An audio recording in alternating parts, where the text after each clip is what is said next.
M ಪ್ರವ್ರಜಂತಮನುಪೇತಮಪೇತಕೃತ್ಯಂ ದ್ವೈಪಾಯನೋ ವಿರಹಕಾತರಾಜುಹಾವ ಪುತ್ರಾ ಇತಿ ತನ್ಮಯತಯಾ ತರವೋಪಿ ನೇದುಃ ತಂ ಸರ್ವಭೂತಹೃದಯಂ ಮುನಿಮಾನತೋಸ್ಮಿ. ಯಸ್ಯಾನುಭಾವಮಖಿಲಶ್ರುತಿಸಾರಮೇಕಮಧ್ಯಾತ್ಮದೀಪಮತಿತಿತೀರ್ಷತಾಂ ತಮೋಂಧಂ ಸಂಸಾರಿಣಾಂ ಕರುಣಯಾಃ ಪುರಾಣಗುಹ್ಯಂ ತಂ ವ್ಯಾಸಸೂನುಮುಪಯಾಮಿ ಗುರುಂ ಮುನೀನಾಂ. ನಾರಾಯಣಂ ನಮಸ್ಕೃತ್ಯ ನರಂ ಚೈವ ನರೋತ್ತಮಂ ದೇವೀಂ ಸರಸ್ವತೀಂ ವ್ಯಾಸಂ ತತೋ ಗ್ರಂಥಮುದೀರಯೇ. ವಿಜಾನತಾಮವಿತ್ತಸ್ಯ ಮಧ್ವಸ್ಯ ಜಗತಿ ಗುರೋಃ ಪೂರ್ವಾಚಾರ್ಯಮಹಿಷ್ಠಾನಾಮಿಯಂ ಪ್ರಣತಿ ಮಾಲಿಕಾ.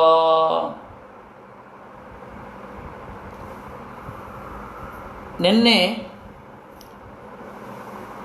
ದೇವರ ಬಗೆಗೆ ಯಾರ ಯಾರ ಅಭಿಪ್ರಾಯ ಹೇಗೆ ದೇವರನ್ನು ವಿರೋಧ ಮಾಡೋದು ಅಂದರೆ ಏನು, ದೇವರಿಗೆ ವಿರುದ್ಧವಾಗಿ ನಡೆಯೋದು ಅನ್ನೋದರ ಅರ್ಥ ಏನು, ಇದನ್ನು ನಾವು ನೋಡಿದ್ದೆವು. ಶ್ಲೋಕಾರೂಢವಾಗಿ ಹೇಳಲಿಕ್ಕೆ ಇನ್ನೊಂದು ಸ್ವಲ್ಪ ಟೈಮ್ ಇದೆ. ವೇದವ್ಯಾಸರ ಈ ಅನುವಾದಕ್ಕೆ ಮೂಲ ವ್ಯಾಖ್ಯೇಯವಾದ ಭಾಗ ಯಾವುದು ಅನ್ನೋದನ್ನು ನೋಡಿದೆವು. ವೇದವ್ಯಾಸರು ಯಾವ ವೇದವನ್ನು ಅನುವಾದ ಮಾಡಿದ್ದಾರೆ ಅಂತ. ಆ ವೇದದ ಹೆಸರು ವಿಪೀತ ಶ್ರುತಿ ಅಂತ. ಆ ವಿಪೀತ ಶ್ರುತಿ ಹೀಗಿದೆ: ಯಂ ಜೀವಮೀಶಂ ಪ್ರವದಂತಿ ತರ್ಕೈಸ್ತಚ್ಚೇಶ್ವರೋ ವಚನಂ ಸಂದಧಾತಿ ನಾಸೀದಾದೌ ಮರಣೇನೋ ಭವಿಷ್ಯನ್ ಮೃಷಾ ತತೋ ಹಿ ಶುತೃತ್ವಂ ಸ್ವಪೇಷು. ತರ್ಕಗಳಿಂದ ಜೀವನನ್ನು ಈಶಾ ಅಂತ ಸಮರ್ಥನೆ ಮಾಡುವ ಅನೇಕ ಮಾತುಗಳು ಇದೆ. ಅವರಿಗೆ ಆ ರೀತಿ ವಾದ ಮಾಡುವ ಶಕ್ತಿಯನ್ನು ದೇವರೇ ಕೊಡ್ತಾನೆ. ಸರಿ, ಸತ್ಯ ಯಾವುದು ಅಂತ ನಾವು ತಿಳ್ಕೊಳ್ಬೇಕು. ಯಾವುದನ್ನು ಸತ್ಯ ಅಂತ ನಾವು ತಿಳ್ಕೊಳ್ಬೇಕು ಅಂತಂದರೆ, ನಾಸೀತ್ ಆದೌ, ನಮ್ಮ ಎಕ್ಸ್ಪೀರಿಯನ್ಸ್ ಏನು ಹೇಳ್ತಾ ಇದೆ. ಹುಟ್ಟುವಾಗ ನಾವು ಬ್ರಹ್ಮ ಆಗಿರಲಿಲ್ಲ. ಹುಟ್ಟುವ ಮೊದಲು ತಾಯಿಯ ಬಸಿರಿನಲ್ಲಿ ದುಃಖಗಳನ್ನು ಉಣ್ಣುವಾಗ ನಾವು ಬ್ರಹ್ಮ ಆಗಿರಲಿಲ್ಲ. ಅಂಥದ್ದು ಸತ್ತ ಮೇಲೆ ನರಕಾದಿಗಳಿಗೆ ಒಳಗಾಗ್ತೇವೆ ಅನ್ನೋದು ನಮಗೇ ಗೊತ್ತಿದೆ. ಯಾಕೆ ಅಂದರೆ ನಾವು ಎಂತೆಂತಹ ಸುಭಗರು ನಮಗೆ ಗೊತ್ತಿದೆ. ಹೀಗಾಗಿ ಆತ್ಮಕಥೆ ಬರ್ಕೊಳ್ಳಿಕ್ಕೆ ಹೋಗದೆ ಹೋದರೆ ಭಾಳ ಒಳ್ಳೆಯದು. ಯಾಕೆಂದರೆ ಮೊದಲೇ ಬೇಕಾದಷ್ಟು ಅನ್ಯಾಯಗಳನ್ನು ಮಾಡಿರ್ತೀವಿ. ಆತ್ಮಕಥೆ ಬರ್ಕೊಂಡು ಸುಳ್ಳು ಬೇರೆ ಹೇಳೋದು. ಯಾಕೆ ಅಂತಂದರೆ ಪೂರ್ಣ ಎಲ್ಲವನ್ನು ಹೇಳ್ಕೊಳ್ಳಿಕ್ಕಾಗಲ್ಲ ಆತ್ಮಕಥೆಯಲ್ಲಿ. ಆತ್ಮಕಥೆ ನಾವು ಯಮನ ಮುಂದೆ ಏನು ಹೇಳ್ತೇವೆ ಅದೇ ಆತ್ಮಕಥೆ ಸತ್ಯ. ಅದು ಬಿಟ್ಟು ಬೇರೆ ಯಾವ ಆತ್ಮಕಥೆಯೂ ಸತ್ಯ ಅಲ್ಲ. ನಾವು ಯಮ ಅಲ್ಲ. ಹೀಗಾಗಿ ನಾವು ಯಾವುದಾದ್ರೂ ಆತ್ಮಕಥೆ ನೋಡಿದರೆ ಅದರಲ್ಲಿರೋ ಒಳ್ಳೆಯ ಮಾತುಗಳನ್ನು ಗ್ರಹಿಸಬೇಕಷ್ಟೇ ವಿನಃ ಪೂರ್ಣ ಅವರು ಸತ್ಯವನ್ನು ಹೇಳಿದ್ದಾರೆ ಅಂತ ಅಲ್ಲ. ಅಥವಾ ನಾವೊಂದು ಪಾರ್ಷಿಯಲಿ ಆತ್ಮಕಥೆಯನ್ನು ಬರೀಬೇಕು. ಈ ನಮಗೆ ಜನರಿಗೆ ನಮ್ಮ ಚಿಂತನೆಯನ್ನು ಮುಟ್ಟಿಸಬೇಕು ಅಂತ ಇದ್ದರೆ ನನ್ನ ಚಿಂತನೆಯ ಪ್ರಯಾಣ ಅಥವಾ ಜ್ಞಾನದೆಡೆಗೆ ನನ್ನ ತೊದಲು ಹೆಜ್ಜೆ ಅಂತನ್ನುವ ಈ ತರಹ ಏನಾರೊಂದು ಇಟ್ಟುಕೊಂಡು ನಾವು ಮೊದಲು ಏನು ಓದಿದೆವು, ಏನು ಅರ್ಥ ಮಾಡಿಕೊಂಡೆವು, ಆಮೇಲೆ ಏನು ಅರ್ಥ ಆಯಿತು, ಕೇವಲ ಅದನ್ನು ಮಾತ್ರ ಬರಿಬಹುದೇ ವಿನಃ ನನ್ನ ಸಮಗ್ರ ಜೀವನದ ತಪ್ಪು ಸರಿಗಳನ್ನು, ಸುಖ ದುಃಖಗಳನ್ನು, ಒಲವು ನಿಲುವುಗಳನ್ನು ಎಲ್ಲ ಹಂಚ್ಕೊಂಡ್ಬಿಡ್ತೇನೆ ಸಾಧ್ಯವೇ ಇಲ್ಲ. ಅದರಿಂದಾಗಿ ನಾವು ಮಾಡಿದ್ದರ ಮೇಲೆ ಏನು ಶಿಕ್ಷೆ ಆಗತ್ತೆ ಅಂತ ನಮಗೇ ಗೊತ್ತು. ನಾವು ಎಷ್ಟು ತಪ್ಪಾಗಿ ನಡೆದಿದ್ದೇವೆ ಇತ್ಯಾದಿಗಳೆಲ್ಲ ನಮಗೆ ನಮ್ಮದೇ ವೇದ್ಯ. ಮರಣ ಆದಮೇಲೆ ಸ್ವಲ್ಪವಾದರೂ ನರಕವಾದ ಅನುಭವಿಸಲೇಬೇಕಾದಂತಹ ಪರಿಸ್ಥಿತಿಯಲ್ಲಿ ನಾವೆಲ್ಲರೂ ಇದ್ದೇವೆ. ಅಂದಮೇಲೆ ನಾವು ಬ್ರಹ್ಮ ಆಗ್ತೇವೆ ಅಂತ ಅದು ಹೆಂಗೆ ಅಂದ್ಕೊಂಡ್ಬಿಡ್ತಾರೆ ಎಲ್ಲ? ಸಾಧ್ಯವೇ ಇಲ್ಲ. ಅದು ನಮ್ಮನ್ನು ನಾವೇ ಸಮಾಧಾನ ಮಾಡಿಕೊಳ್ಳೋದು ಅಥವಾ ನಮ್ಮಿಂದ ನಾವೇ ದೂರ ಓಡಿ ಹೋಗೋದೇ ವಿನಃ ಯಾವುದೇ ಕಾರಣಕ್ಕೂ ನಾನು ದೇವರಾಗ್ತೇನೆ ಅಥವಾ ದೇವರಾಗಿಬಿಟ್ಟಿದ್ದೇನೆ ಇತ್ಯಾದಿ ಯಾವ ಎಕ್ಸ್ಪೀರಿಯನ್ಸಿಗೂ ಅಲ್ಲಿ ನೆಲೆ ಇಲ್ಲ. ಹೀಗಾಗಿ ಆತ್ಮಕಥೆ ಬರ್ಕೊಳ್ಳದೇ ಇರುವುದು ಒಳ್ಳೆಯದು. ಒಬ್ಬರು ಸ್ವಾಮಿಗಳು ಆತ್ಮಕಥೆಯನ್ನು, ಈಗ ಅವರು ಸ್ವಾಮಿಗಳಾಗಿಲ್ಲ, ಜಗತ್ತಿನ ಪುಣ್ಯದಿಂದ ದೇವರ ದಯೆಯಿಂದ ಯಾವತ್ತೂ ಅವರು ಬಿಟ್ಬಿಟ್ಟಿದ್ದಾರೆ ಸನ್ಯಾಸವನ್ನು. ಅವರು ಆತ್ಮಕಥೆಯನ್ನು ಬರ್ಕೋತೇನೆ ಅಂತ ಅಂದುಕೊಂಡ್ರು. ಅವರ ಆತ್ಮಕಥೆಯಲ್ಲಿ ಬಹಳ ಗೊಂದಲಗಳು ಅವ್ರಿಗೆ ಇತ್ತು. ಕಡೆಗೆ ಅದಿನ್ನೂ ಸಸ್ಪೆನ್ಷನ್ನಲ್ಲೇ ಇದೆ. ಪೂರ್ತಿ ಬರೀಲಿಕ್ಕೆ ಆಗ್ತಾ ಇಲ್ಲ, ಬರಿದೇ ಇರಲಿಕ್ಕೂ ಆಗ್ತಾ ಇಲ್ಲ. ತಿಂಗಳಿಗೊಂದು ಸರ್ತಿ, ವರ್ಷಕ್ಕೊಂದು ಸರ್ತಿ ಅಮೇರಿಕೆಯಿಂದ ಬರ್ತಾರೆ. ಆಮೇಲೆ ಆತ್ಮಕಥೆ ಬರಿಬೇಕು ಅಂತಿದ್ದೀನಿ ಅಂತ ಹೇಳ್ತಾರೆ. ಆಯಿತು ಅಂತ ನಾವೆಲ್ಲ ತಲೆ ಅಲ್ಲಾಡಿಸ್ತೇವೆ. ಆಮೇಲೆ ಅವರು ಹೊರಟು ಹೋಗ್ತಾರೆ. ಅಲ್ಲಿಗೆ ಆತ್ಮಕಥೆ ಮುಗೀತು. ಅದರಿಂದಾಗಿ ಆತ್ಮಕಥೆ ಅಂತನ್ನೋದು ಒಳ್ಳೆ ಫಾರ್ಮಿನಲ್ಲೇನೂ ಇರಲ್ಲ. ಅದಕ್ಕೆ ನಮ್ಮವರು ಆತ್ಮಕಥೆಯ ಫಾರ್ಮ್ ಅಂತ ಒಂದು ಬರಲಿಲ್ಲ. ಆತ್ಮಕಥೆಯ ಮೊದಲನೇ ರೂಹು ನಮಗೆ ಸಿಗೋದು ಕಾಶಿಯಲ್ಲಿ ಸುಮಾರು 18ನೇ ಶತಮಾನದಲ್ಲಿ ಅರ್ಧ ಬರದ ಆತ್ಮಕಥೆ ಒಂದು ಸಿಗತ್ತೆ. ಪನ್ನಾಲಾಲ್ ಅಂತನ, ಅವರು ಮೂಲತಃ ಗುಜರಾತಿ. ಅವರು ಕಾಶಿಗೆ ಬಂದಿದ್ದಾರೆ. ಗುಜರಾತದವರು ಕಾಶಿಗೆ ಬಂದು ಅಲ್ಲೇ ನೆಲೆ ನಿಂತು ಹಿಂದಿಯಲ್ಲಿ ಮೊದಲ ಆತ್ಮಕಥೆಯನ್ನು ಬರೆದಿದ್ದಾರೆ. ಅದರ ಹೆಸರು ಆದಾ ರಾಸ್ತಾ ಅಂತ ಒಂದು ಆ ಕಥೆ. ಆತ್ಮಕಥೆ ಮೊದಲು ಭಾರತದಲ್ಲಿ ಶುರು ಆಗಿದ್ದು 18ನೇ ಶತಮಾನದಲ್ಲಿ. ಮತ್ತೆ ಇನ್ಯಾವಾಗಲೂ ಅದು ಶುರುವೇ ಆಗಿರಲಿಲ್ಲ. ಪ್ರಾಚೀನ ಭಾರತದ ಹಿನ್ನೆಲೆಯಲ್ಲಿ ಆತ್ಮಕಥೆ ಯಾಕೆ ಬರಲಿಲ್ಲ ಅಂತಂದರೆ ಪೂರ್ಣ ಸತ್ಯವನ್ನು ಹೇಳ್ಕೊಳ್ಳಿಕ್ಕಾಗಲ್ಲ. ಮತ್ತು ಕೆಲವೊಂದು ದೇವರ ಹತ್ರ ಮಾತ್ರ ನಮ್ಮನ್ನು ನಾವು ನಿವೇದನೆ ಮಾಡಿಕೊಂಡು ನಮ್ಮ ತಪ್ಪನ್ನು ಒಪ್ಪನ್ನು ಕ್ಷಮಿಸು ಅಂತ ಹೇಳಬಹುದು. ಹಾಗಿದೆ ಕೃಷ್ಣಾಮೃತ ಮಹಾರ್ಣವದಲ್ಲಿ ಒಂದು ಮಾತು ಬರುತ್ತೆ. ಕೃಷ್ಣಾಮೃತ ಮಹಾರ್ಣವದಲ್ಲಿ ನಾವು ಏನೋ ತಪ್ಪು ಮಾಡಿಬಿಟ್ಟಿರ್ತೇವೆ, ಆದರೆ ಆ ತಪ್ಪಿಗೆ ನಾವು ಸಾರಿ ಕೇಳಬೇಕು. ಸಾರಿ ಯಾರನ್ನು ಕೇಳಬೇಕು ಅಂತ ಇರ್ತೇವೋ ಅವರಿಲ್ಲ. ಅವಾಗೇನು ಮಾಡೋದು? ಕೃಷ್ಣನ ನಾಮಸ್ಮರಣೆ ಮಾಡಬೇಕು ಅಷ್ಟೇ ಅಂತ ಹೇಳ್ತಾರೆ. ಇನ್ನೇನು ಮಾಡಲಿಕ್ಕಾಗಲ್ಲ ನಮಗೆ. ಅಥವಾ ಅತ್ಯಂತ ಆತ್ಮೀಯರಲ್ಲಿ ಅವರನ್ನು ನಾವು ಹೀಗೆ ತಪ್ಪು ತಿಳ್ಕೊಂಡ್ಬಿಟ್ಟಿದ್ವಿ, ದೇವರು ಕ್ಷಮಿಸಲಿ ಅಂತ ಅವರ ಅಂತರ್ಯಾಮಿಯನ್ನು ನಾವು ಬೇಡ್ಕೊಳ್ಬೇಕು.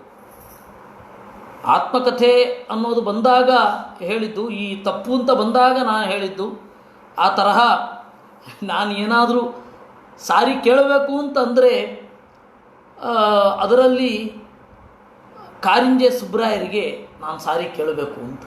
ಯಾಕೆಂದರೆ ನನಗೆ ಗೊತ್ತಿರಲಿಲ್ಲ. ಆಗ ಬಹಳ ಪುಟ್ಟ ಹುಡುಗಾಟದಲ್ಲಿ ಅವರನ್ನು ಬಹಳ ಕಾಡಿಸಿಬಿಟ್ಟಿದ್ದೇನೆ. ವಿದ್ಯಾಮಾನ್ಯರ ದಿವಾನರಾಗಿದ್ದರು ಅವರು, ವಿದ್ಯಾಮಾನ್ಯರ PA ಆಗಿ ಇದ್ದರು. ಅವರಿಗೆ ನಾನು ಗೊತ್ತಾಗ್ತಾ ಇತ್ತು, ಅವರಿಗೆ ಅಷ್ಟು ಗೊತ್ತಾಗೋದಿಲ್ವೇನು.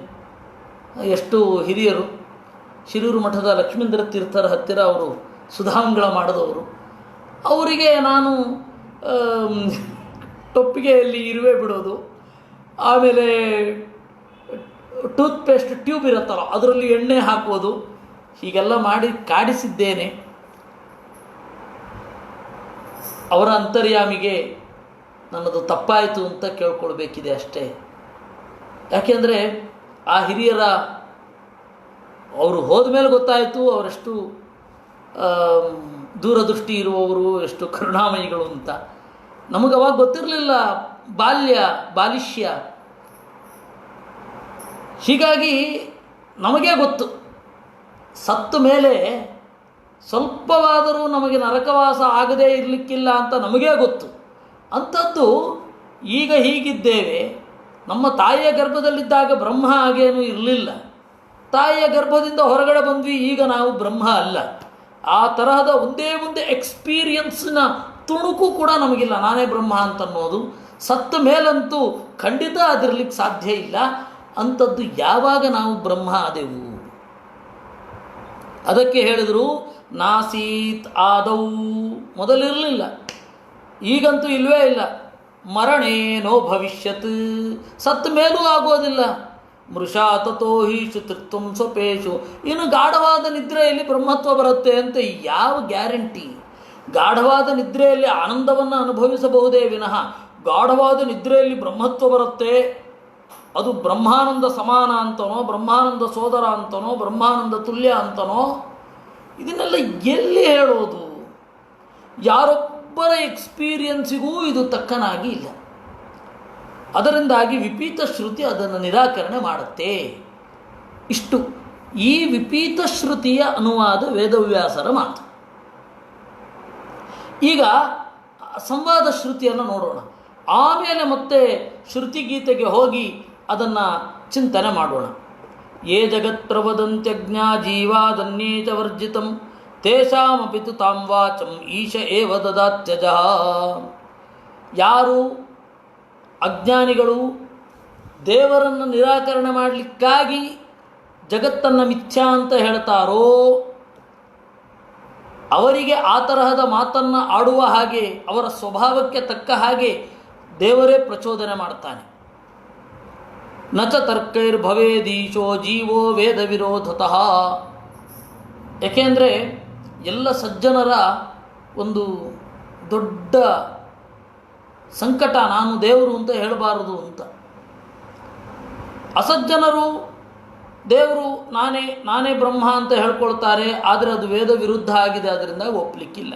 ಈ ಅಂಶದಲ್ಲಿ ಒಂದು ವಿಚಾರವನ್ನು ಹೇಳಬೇಕು. ಒಂದು ಬಾರಿ ಈ ಕಾಂಚಿಯ ಪರಮಾಚಾರ್ಯರು, ಎಲ್ಲರಿಗೂ ಗೊತ್ತು, ಚಂದ್ರಶೇಖರ ಭಾರತಿ ಸ್ವಾಮಿಗಳು ಬಹಳ ಸಜ್ಜನ, ಬಹಳ ತಪಸ್ವಿ. ಅವರು ಜೀವನದಲ್ಲಿ ಯಾವತ್ತೂ ಕೂಡ ಯಾವ ಗಾಡಿಯನ್ನು ಏರಿದವರಲ್ಲ, ನಡ್ಕೊಂಡೇ ಹೋಗ್ತಾ ಇದ್ದದ್ದು, ನಡ್ಕೊಂಡೇ ಬರ್ತಾ ಇದ್ದದ್ದು. ಒಂದು ಕಾಲದಲ್ಲಿ ನಿಷೇಧ ಇತ್ತು. ವಾಹನಸ್ಥಂ ಯತಿಂ ದೃಷ್ಟ ಸಚೇಲಂ ಸ್ನಾನಮಾಚರೇತ್ ಅಂತ.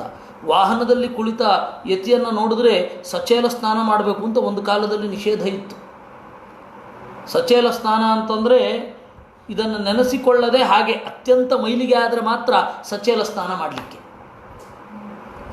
ಹೀಗಾಗಿ ಶವ ಆದ ಮೇಲೆ, ಶವವನ್ನು ನೋಡಿ ಮುಟ್ಟಿ ಆದಮೇಲೆ ಸಚೇಲ ಸ್ನಾನ ಮಾಡಬೇಕು. ಅದು ಬಿಟ್ಟರೆ ಸಚೇಲ ಸ್ನಾನ ವಾಹನಸ್ಥನಾದ ಯತಿಯನ್ನು ನೋಡಿದ್ರೆ ಅಂತ ಇತ್ತು. ಆದರೆ ಸತ್ಯಧ್ಯಾನರು ಮೊದಲು ನಮ್ಮಲ್ಲಿ ಕಾರನ್ನು ಏರಿದರು, ಆಮೇಲೆ ಎಲ್ಲರೂ ಅದನ್ನು ಒಪ್ಪಿಕೊಂಡರು. ಧರ್ಮಶಾಸ್ತ್ರ ಯಾವತ್ತೂ ಕೂಡ ಪರಿಷ್ಕಾರಕ್ಕೆ ಅರ್ಹ, ಅವರು ಮಾಡಿದ್ದೇನು ತಪ್ಪಲ್ಲ. ಹೇಳಿದ್ದು ಧರ್ಮಶಾಸ್ತ್ರ ಯಾವ ರೀತಿ ಪರಿಷ್ಕೃತ ಆಗ್ತಾ ಬರ್ತಾ ಇದೆ ಅಂತ. ಅಂತಹ ಸ್ವಾಮಿಗಳವರು ಕಂಚಿಯಲ್ಲಿ ಇದ್ದರು. ಆವಾಗ ವಿದ್ಯಾಮಾನ್ಯರು ಇದ್ದಕ್ಕಿದ್ದಾಗೆ ಕಂಚಿಗೆ ಪ್ರಯಾಣ ಬೆಳೆಸಿದ್ರು. ಅವತ್ತು ಅವರದ್ದು 80ನೇ ವರ್ಷದ್ದೋ 90ನೇ ವರ್ಷದ್ದೋ ಒಂದು ಗ್ರ್ಯಾಂಡ್ ಸೆಲೆಬ್ರೇಷನ್. ಅವರು ಶತಾಯುಷಿಗಳಾಗಿದ್ದರು. ಆವಾಗ ವಿದ್ಯಾಮಾನ್ಯರು ನನಗೆ ಕೆಲವೊಂದು ಪ್ರಶ್ನೆಗಳಿದೆ, ಜಿಜ್ಞಾಸೆ ಇದೆ ಅಂತ ಹೇಳಿ ಪ್ರಶ್ನೆ ಕೇಳಲಿಕ್ಕೆ ಶುರು ಮಾಡಿದ್ರು. ಆವಾಗ ಅಲ್ಲಿ ಅನೇಕ ಜನ ವಿದ್ವಾಂಸರು ಪ್ರಶ್ನೆಗೆ ಉತ್ತರ ಕೊಡಲಿಕ್ಕೆ ಆಗದೆ ಸುಮ್ಮನಾದರು. ಆಮೇಲೆ ವಿದ್ಯಾಮಾನ್ಯರು ಚಂದ್ರಶೇಖರ ಸ್ವಾಮಿಗಳ ಪರಮಾಚಾರ್ಯರು, ಕಂಚಿಯ ಪರಮಾಚಾರ್ಯರು ಅಂತಲೇ ಅವ್ರನ್ನ ಕರೆಯೋದು, ಪರಮಾಚಾರ್ಯರಿಗೆ ಕೇಳಿದ್ರು, ನಾನು ಭಾರತ ಭೂಮಿಯ ಒಬ್ಬ ಕಿರಿಯ ಸನ್ಯಾಸಿಯಾಗಿ ಹಿರಿಯ ಸನ್ಯಾಸಿಯಾದ ನಿಮ್ಮನ್ನು ಕುರಿತು ಕೇಳ್ತೇನೆ, ನಾನು ಯಾವುದನ್ನು ಸ್ವೀಕರಿಸಬೇಕು? ನಾನು ಬ್ರಹ್ಮನಾಗಿದ್ದೇನೆ, ಪ್ರಪಂಚ ಮಿಥ್ಯಾ ಅಂತನ್ನುವ ಮತವನ್ನೋ, ಇಲ್ಲ ಬ್ರಹ್ಮನಿಂದ ನಾನು ಅನುಗ್ರಾಹ್ಯ, ಬ್ರಹ್ಮ ಅನುಗ್ರಾಹಕ, ಪ್ರಪಂಚ ಸತ್ಯ, ದೇವರಲ್ಲಿ ಎಲ್ಲ ಗುಣಗಳು ಸ್ವಾಭಾವಿಕವಾಗಿ ಇದೆ ಅಂತನ್ನುವ ಮತವನ್ನು ನಾನು ಸ್ವೀಕಾರ ಮಾಡಬೇಕು. ಯಾವ ಮತವನ್ನು ಸ್ವೀಕಾರ ಮಾಡಬೇಕು? ನನಗೆ ಒಬ್ಬ ಹಿರಿಯ ಯತಿಯಾಗಿ, ಕಿರಿಯ ಯತಿಯಾದ ನನಗೆ ನೀವು ಹೇಳಬೇಕು ಅಂತ ವಿದ್ಯಾಮಾನ್ಯರು ಅಲ್ಲಿ ಕೂತರು. ಆಗ ಒಂದು ಕಾಲು ಗಂಟೆ ಅವರು ಮಾತನಾಡಲಿಲ್ಲಂತೆ. ಚಂದ್ರಶೇಖರ ಭಾರತಿ ಕಣ್ಣು ಮುಚ್ಕೊಂಡು ಕೂತಿದ್ದರು. ಆಮೇಲೆ ಒಂದೇ ಒಂದು ಕಣ್ತೆರೆದು ಒಂದೇ ಒಂದು ಮಾತಾಡಿದ್ದು, ಭಗವಾನ್ ನಾರಾಯಣ ಏವ ಶರಣಂ ಅಂದ್ಬಿಟ್ರು. ಇನ್ನೇನು ಮಾತಾಡಲಿಲ್ಲ. ದೇವರನ್ನೇ ಮೊರೆ ಹೊಕ್ಕಬೇಕು ಅಂತ. ಹೀಗಾಗಿ ಸಜ್ಜನರು ಯಾವುದೇ ಪರಿಸರದಲ್ಲಿ ಬಂದಿದ್ದರೂ ಕೂಡ, ಇಂತಹ ಪರಿಸರದಲ್ಲಿ ಬಂದಿರಲ್ಲ ಅಂತಿಲ್ಲ, ಯಾವುದೇ ಬೇರೆ ಬೇರೆ ಬೇರೆ ಬೇರೆ ಪರಿಸರದಲ್ಲಿ ಬಂದವರೂ ಕೂಡ ಈ ತರಹ ಹೇಳಲಿಕ್ಕೆ ಕಷ್ಟ ಆಗುತ್ತೆ ಅವರಿಗೆ. ನಮ್ಮ ಎಕ್ಸ್ಪೀರಿಯನ್ಸ್ಗೆ ವಿರುದ್ಧವಾಗಿ ಹೋಗೋದು ಕಷ್ಟ ಆಗತ್ತೆ. ಅವರು ಈ ತರಹ ಮಾತನ್ನು ಆಡ್ತಾರೆ. ಯಾರು ಈ ಜಗತ್ತಿನ ಎಲ್ಲ ಕಟ್ಟಳೆಗಳನ್ನು ಮೀರಿ ಹೋಗಿರ್ತಾರೆ ಅವರಿಗೆ ಈ ತರಹದ ಮಾತಾಡಲಿಕ್ಕೆ ಎಂಥದ್ದು ಕಷ್ಟವೇ ಆಗಲ್ಲ. ಅವರೇನು ಮಾಡ್ತಾರೆ, ನಮ್ಮ ಮೇಲ್ಮೈಯನ್ನು ಸಾಧನೆ ಮಾಡಿಕೊಳ್ಬೇಕು, ನಾವು ಯಾರಲ್ಲಿಯೂ ತಲೆ ತಗ್ಗಿಸಬಾರದು ಇತ್ಯಾದಿ ಇತ್ಯಾದಿಗಳಿಂದ ಅವರೇನು ಮಾಡ್ತಾರೆ, ಯಾವುದ್ಯಾವುದೋ ಮತವನ್ನೆಲ್ಲ ಅನುಸರಿಸ್ತಾರೆ. ಅವರು ತರ್ಕದಿಂದ ವಿರೋಧ ಬರುತ್ತೆ ಅಂತ ಯೋಚನೆ ಮಾಡೋಲ್ಲ. ವ್ಯಭಿಚಾರಿಣೋ ಯತಸ್ತರ್ಕ ಇಷ್ಟ ಸಾಧನಗ ಅಪಿ, ಕೆಲವೊಮ್ಮೆ ಮೃಷ ಕೆಲವೊಮ್ಮೆ ವ್ಯಭಿಚರಿತ. ನವರ್ತತೆ ಶ್ರುತಿರ್ ಯಸ್ಮಾತ್ ನೈವತು ಸ್ಥಿರ ಬುದ್ಧಿ ಕ್ವಚಿನ್ ಮೃಷಾಸ್ತರ್ಕಾ ಕಣಾದಾದಿ ಪ್ರದರ್ಶಿತಾ. ಕಣಾದಾದಿ ಪ್ರದರ್ಶಿತಾ, ಕಣಾದ, ಗೌತಮರು ಮೊದಲಾದವರು ತೋರಿಸಿದ ತರ್ಕ ಅನ್ನೋದು ಹೆಚ್ಚು ಕಡಿಮೆ ಸಾಪವಾದಗಳಾಗಿಯೇ ಇರ್ತಾವೆ. ಕಣಾದ ಈ ದೇಶದ ಬಹಳ ದೊಡ್ಡ ತಾರ್ಕಿಕ ಅಂದರೆ, ತರ್ಕ ಅಂದರೆ ಲಾಜಿಕ್ ಅಂತ ಅರ್ಥ ಅಲ್ಲ. ತರ್ಕ ಅಂತಂದರೆ ಪದಾರ್ಥ ಜ್ಞಾನ ಅಂತ ಅರ್ಥ. ತಥಾಚ ತಾರ್ಕಿಕರು ಅಂತಂದರೆ ಫಿಸಿಕ್ಸನ್ನು ಬಲ್ಲವ ಅಂತ ಅರ್ಥ. ಇನ್ನು ಗೌತಮ, ಅವರೆಲ್ಲರೂ ಕೂಡ ತರ್ಕವನ್ನು ನಮ್ಮ ಮುಂದೆ ಇಟ್ಟರು. ಅದು ಯಾವುದ್ಯಾವುದೋ ಕಾರಣದಿಂದಾಗಿ ಡೈವರ್ಟ್ ಆಗಿ ಹೋಯಿತು. ಯಾಕೆಂದರೆ ಬೌದ್ಧರನ್ನು ಪ್ರಧಾನವಾಗಿ ಎದುರಿಸಿದ್ದು ತಾರ್ಕಿಕರು ಮತ್ತು ಮೀಮಾಂಸಕರು, ವೈಶೇಷಿಕರು ಜೊತೆಗೆ ಸೇರಿಕೊಂಡರು. ಆ ಗೌತಮ ಪ್ರಣೀತ ತರ್ಕಶಾಸ್ತ್ರ ಏನಿದೆ ಅದನ್ನು ಆಯುರ್ವೇದದವರು ಒಂದು ಸ್ವಲ್ಪ ಬಳಸ್ತಾರೆ. ದ್ರವ್ಯ ಗುಣಕರ್ಮ ಸಾಮಾನ್ಯ ವಿಶೇಷ ಸಮವಾಯ ಭಾವ ಸಪ್ತ ಪದಾರ್ಥ ಅಂತರೂ ಹೊಡಿತಾ ಇರ್ತಾರೆ ತಾರ್ಕಿಕರು. ಇದು ಆಯುರ್ವೇದ ವೈದ್ಯರು, ಇವತ್ತು BMS ಅವೆಲ್ಲ ಎಂತೆಂಥದೋ ಮಾಡ್ತಾರಲ್ಲ ಅವರು. ಇನ್ನು ಆ ತರ್ಕವನ್ನು ಜೀವಾತಭೂತವಾಗಿ ಸರ್ವಶಾಸ್ತ್ರೋಪಕಾರಕ ಅಂತ ಮಾಡಿಕೊಂಡವರಿಗೆ ಆಚಾರ್ಯರು ಎಚ್ಚರ ಕೊಟ್ಟರು. ಅದೆಲ್ಲವೂ ಕೂಡ ಅದು ಸಾಪವಾದ. ಕ್ವಚಿನ್ ಮೃಷಾಸ್ತರ್ಕಾ ಕಣಾದಾದಿ ಪ್ರದರ್ಶಿತಾ ತತ್ವನಿರ್ಣಯ ಭೀರೂಣಾಂ ವ್ಯವಧಾನಕರಾಸ್ತತಃ. ತತ್ವಜ್ಞಾನ ಬರಲಿಕ್ಕೆ ಅದು ತೊಂದರೆ ಮಾಡುತ್ತೆ ಅಂದರು. ತತ್ವನಿರ್ಣಯ ಮಾಡಲಿಕ್ಕೆ ನಿಮಗೆ ಯಾವುದು ತತ್ವ ಅಂತ ತಿಳಿಲಿಕ್ಕೆ ಅದು ಇದ್ದರೆ ಅದೊಂದು ದೊಡ್ಡ ಗೋಡೆ ಇದ್ದ ಹಾಗೆ ಧಡಕ್ಕೆ ಆಚೆ ಬಂದ್ಬಿಡುತ್ತೆ. ಅದನ್ನು ನಾನು ಅನುಭವಿಸ್ಬಿಟ್ಟಿದ್ದೀನಿ.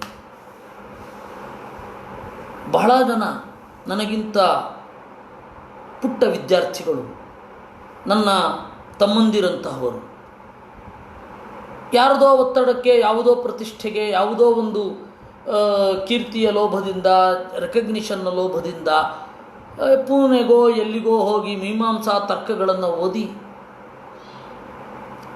ಮಧ್ವ ಸಿದ್ಧಾಂತದ ಮೇಲೆ ಅವರಿಗೆ ಭಕ್ತಿ ಇದೆ, ಆದರೆ ಅದು ಓದಲಿಕ್ಕಾಗಲ್ಲ. ಆ ತರಹ ಅಂದರೆ ಹೊರಗಡೆ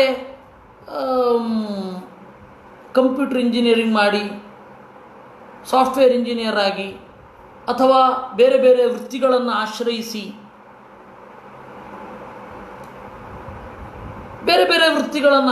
ಅಕೌಂಟೆಂಟ್ ಆಗಿ ಮಧ್ವ ಸಿದ್ಧಾಂತವನ್ನು ಗಂಭೀರವಾಗಿ ಕಲಿಯುವವರೇ ಅವರಿಗಿಂತ 100 ಪಟ್ಟು ಮಿಗಿಲು.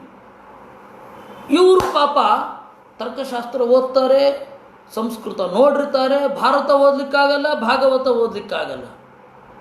ಮಧ್ವಶಾಸ್ತ್ರ ಅಂತೂ ದೂರವೇ ಉಳಿತು. ಯಾಕಂದರೆ ಮಧ್ವಶಾಸ್ತ್ರ ಕಾಮನ್ ಸೆನ್ಸ್ ಇದ್ದವ್ರಿಗೆ ಮಾತ್ರ ಅರ್ಥ ಆಗೋದು.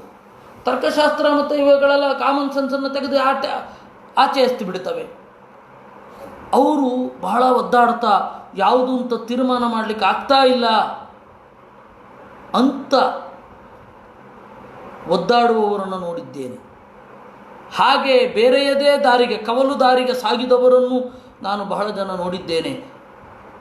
ಅದರಿಂದಾಗಿ ಆಚಾರ್ಯರು ಹೇಳಿದ್ದು ನನ್ನ ಅನುಭವಕ್ಕೂ ಕೂಡ ಬಂದಿದೆ. ಏನಂತ, ತತ್ವನಿರ್ಣಯ ಭೀರೂಣಾಂ ವ್ಯವಧಾನಕರಾಸ್ತತಃ. ತತ್ವನಿರ್ಣಯದ ಬಗ್ಗೆ ಭಯ ಇರುವವರಿಗೆ ವ್ಯವಧಾನಕರಾಹ ದೊಡ್ಡ ಅಡ್ಡಗೋಡೆಯಾಗತ್ತೆ. ಮೀಮಾಂಸ ಆಗಲಿ ತರ್ಕ ಆಗಲಿ. ಮೀಮಾಂಸಕರಿಗೆ ಬೌದ್ಧರನ್ನು ಹೊಡೆದೋಡಿಸೋದೇ ಮುಖ್ಯ ಆಯಿತು. ನೀವು ಪ್ರಾಚೀನ ತರ್ಕ ಗ್ರಂಥಗಳನ್ನು ನೋಡಿದರೆ, ಮೀಮಾಂಸಾದ ಆರಂಭದ ಗ್ರಂಥಗಳನ್ನು ನೋಡಿದರೆ, ತಾರ್ಕಿಕರ ಖಂಡನೆಯೇ ಬಹಳ ಇರೋದು ಅಲ್ಲಿ, ಬೇರೆ ಎಲ್ಲಿಯೂ ಇಲ್ಲ. ಹೀಗಾಗಿ ತಾರ್ಕಿಕರನ್ನು ಹೊಡೆದೋಡಿಸಿದ್ದು ಯಾರು? ತಾರ್ಕಿಕರು ಮತ್ತು ಮೀಮಾಂಸಕರು. ಪಾಪ ಥ್ಯಾಂಕ್ಲೆಸ್ ಜಾಬ್ ಅವ್ರದ್ದು. ತಾರ್ಕಿಕರು ಮತ್ತು ಮೀಮಾಂಸಕರು ಸೇರಿ ಬೌದ್ಧರನ್ನು ಓಡಿಸಿದ್ದು ಬೌದ್ಧರ ಪಲಾಯನದ ಶ್ರೇಯಸ್ಸು. ಬೌದ್ಧಾ ದ್ವೀಪಾಂತರಂ ಗತಾಹ. ಬೌದ್ಧರು ಯವದ್ವೀಪ ಅಂದರೆ ಜಾವ, ಸುಮಾತ್ರ, ಆಮೇಲೆ ಸಿಂಹಳ ದ್ವೀಪ, ಶ್ರೀಲಂಕಾ ಅಲ್ಲ, ಸಿಂಹಳ ದ್ವೀಪ, ಅಲ್ಲಿಗೆಲ್ಲ ಚಲ್ಲಾಪಿಲ್ಲಿಯಾಗಿ ಓಡಿದ್ರು. ಆದರೆ ಅವರು ಕಷ್ಟಪಟ್ಟಿದ್ದು ಹೆಸರು ಬೇರೆಯವರಿಗೆ ಬಂತು. ಬೇಕಂದ್ರೆ ನೀವು ಅವರ ಗ್ರಂಥಗಳಲ್ಲಿ ನೋಡಿ, you know once you admit it. ನೀವು ಒಮ್ಮೆ ಅದನ್ನು ನೋಡಿದರೆ ಆ ಗ್ರಂಥವನ್ನು ನಿಮಗನ್ಸುತ್ತೆ, ಓ ಹೌದು, ಹೇಗೆಲ್ಲ ಕಷ್ಟಪಟ್ಟಿದ್ದಾರೆ, ಹೇಗೆಲ್ಲ ತರ್ಕ ಮಾಡಿದ್ದಾರೆ ಅಂತ. ಅದರಿಂದಾಗಿ ಅದು ಆ ಹಂತದಲ್ಲಿ ಒಳ್ಳೆಯದು ಮಾಡಿತು. ಆದರೆ ಈಗ ನವೀನ ತರ್ಕವನ್ನು ಓದುವವರಿಗೆ ವ್ಯವಧಾನಕರಾಹ, ತಲೆಯಲ್ಲೊಂದು ದೊಡ್ಡ ಗೋಡೆ. ಹೇಗೆ ಅಂತ ಒಂದು ಸಣ್ಣ ಉದಾಹರಣೆ ಹೇಳ್ತೇನೆ. ಇವಾಗ ನೀವು ಒಂದು ವಸ್ತುವನ್ನು ನೋಡ್ತೀರ. ವಸ್ತುವನ್ನು ನೋಡ್ತಾ ಇರಬೇಕಾದ್ರೇ ಗುಣವನ್ನು ಗ್ರಹಿಸಿಬಿಡ್ತೀರ. ಬಿಳಿ ಗೋಡೆ, ಕಪ್ಪು ಕುರ್ಚಿ, ಕೆಂಪು ಪುಸ್ತಕ. ಈ ಬಿಳಿ, ಕೆಂಪು, ಕಪ್ಪು ಇದೆಲ್ಲವೂ ಕೂಡ ಗುಣ, ಬಣ್ಣ ಅನ್ನುವ ಗುಣ. ಆ ಬಣ್ಣದ ಜೊತೆಗೇನೆ ವಸ್ತುವನ್ನು ನಾವು ಗ್ರಹಿಸಿಬಿಡುತ್ತೇವೆ. ಇದನ್ನು ಸವಿಕಲ್ಪಕ ಅಂತ ಕರೆದರು. ಗೋಡೆ ಅಂತ ಜ್ಞಾನ ಬಂದರೆ ಅದು ನಿರ್ವಿಕಲ್ಪಕ ಜ್ಞಾನ. ತಥಾಚ ಜ್ಞಾನ ಎರಡು ರೀತಿ.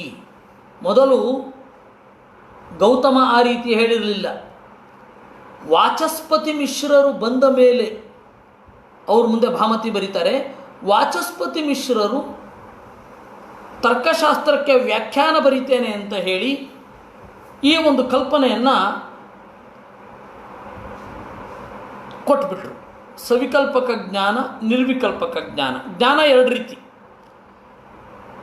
ಗುಣ, ಸ್ವಭಾವ ಇತ್ಯಾದಿಗಳನ್ನು ಗ್ರಹಿಸುವಂತಹ ಜ್ಞಾನ, ಗುಣ ಮೊದಲಾದವುಗಳನ್ನು ಗ್ರಹಿಸದ ಜ್ಞಾನ. ಜ್ಞಾನಂ ದ್ವಿವಿಧಂ ಸವಿಕಲ್ಪಕಂ ನಿರ್ವಿಕಲ್ಪಕಂ ಚೇತಿ ಅಂತ ಚಿಕ್ಕಂದಿನಲ್ಲಿ ನಾವು ಊರು ಹೊಡೆದು ಬಂದವರೇ.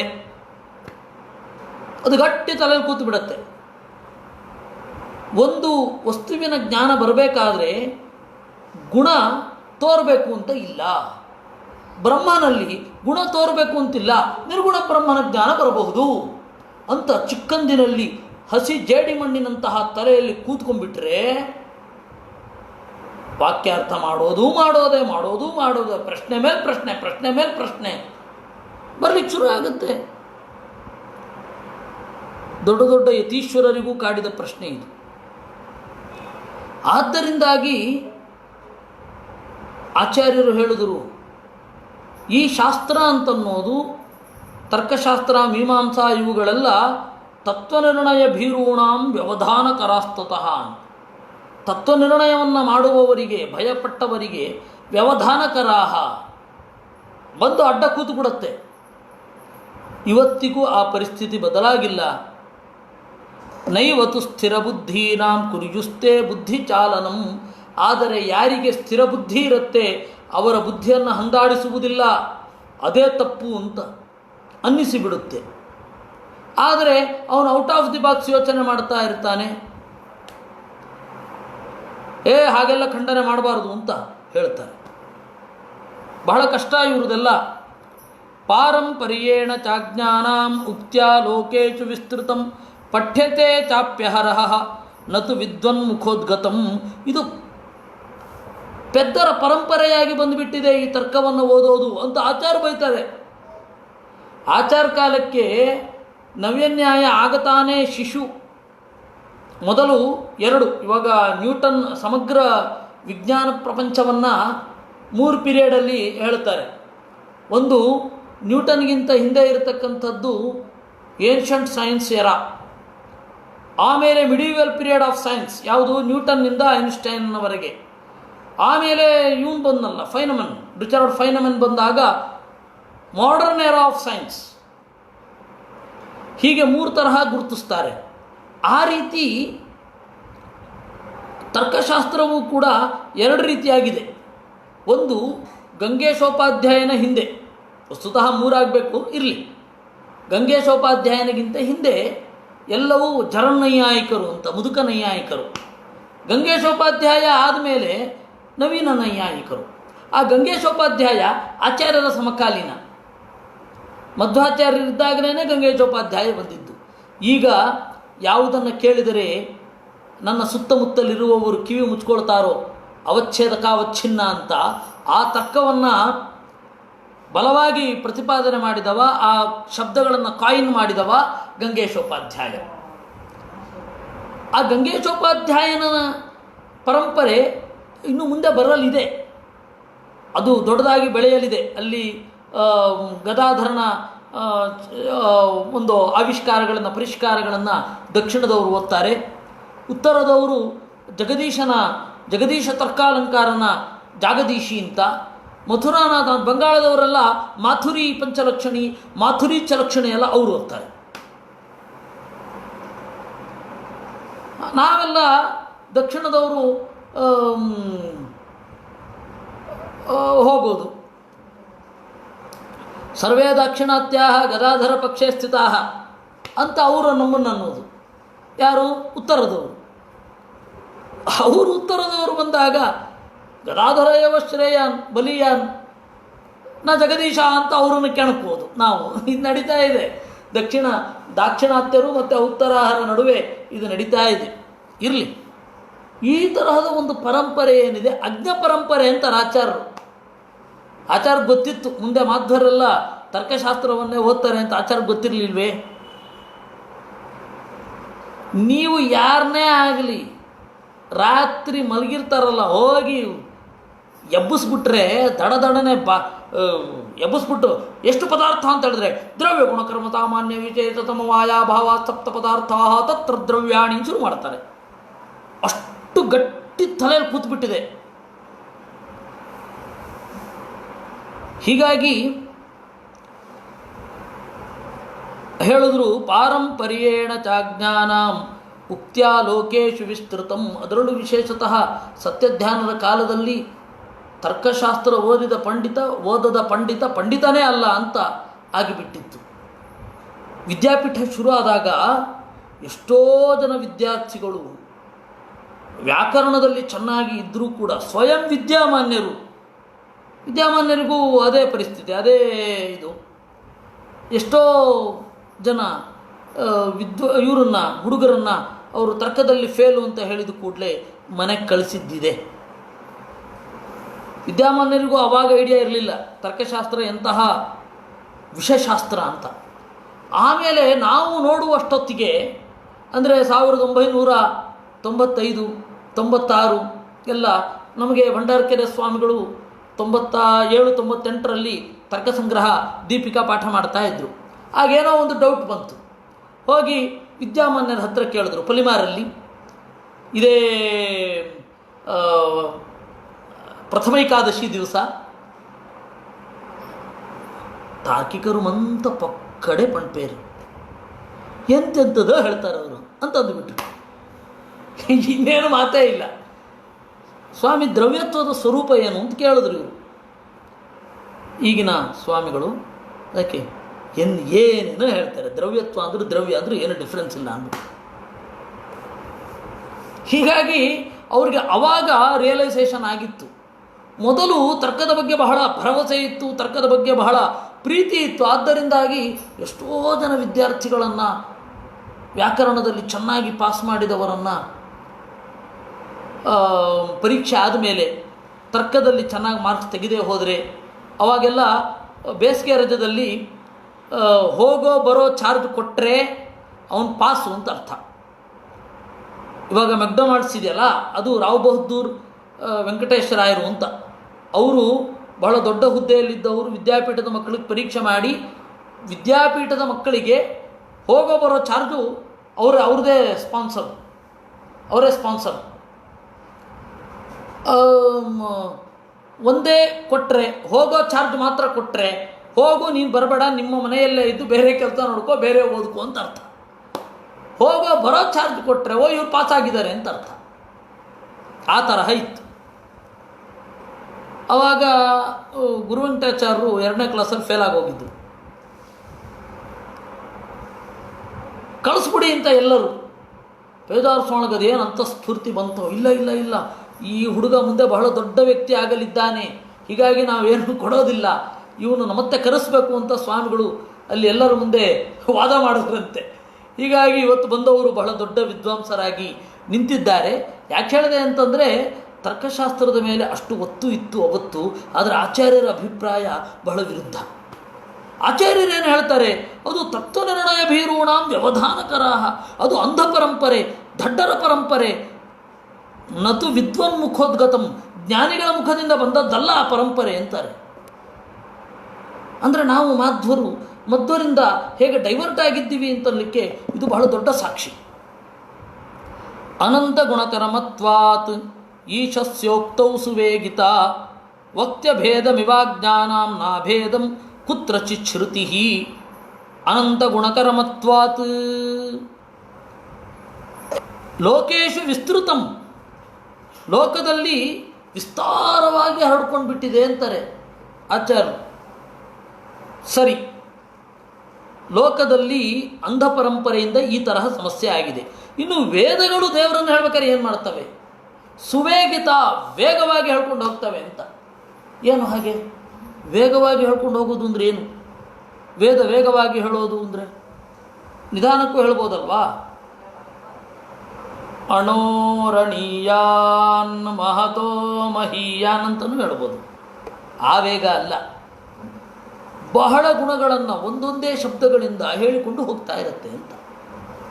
ನಮಗೆ ವೇದದಲ್ಲಿ ಹೇಳಿದ ಈ ಸ್ತೋತ್ರ ಅಂತನ್ನೋದು ಈ ಗುಣಗಳನ್ನು ಗ್ರಾಸ್ಪ್ ಮಾಡಲಿಕ್ಕೆ ಆಗತ್ತೆ ಅಂತ ಯೋಚನೆ ಬರುವಷ್ಟರಲ್ಲಿ ಬಹಳ ಮುಂದುವರೆಟ್ಟು ಹೋಗಿರುತ್ತೆ.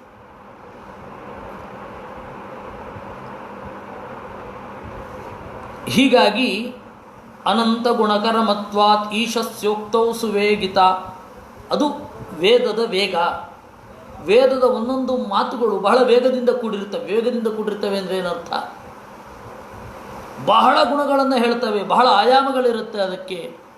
ವಕ್ತ್ಯಭೇದಮಿವಾಜ್ಞಾನಂ ನಾಭೇದಂ ಕುತ್ರಚಿತ್ ಶ್ರುತಿ.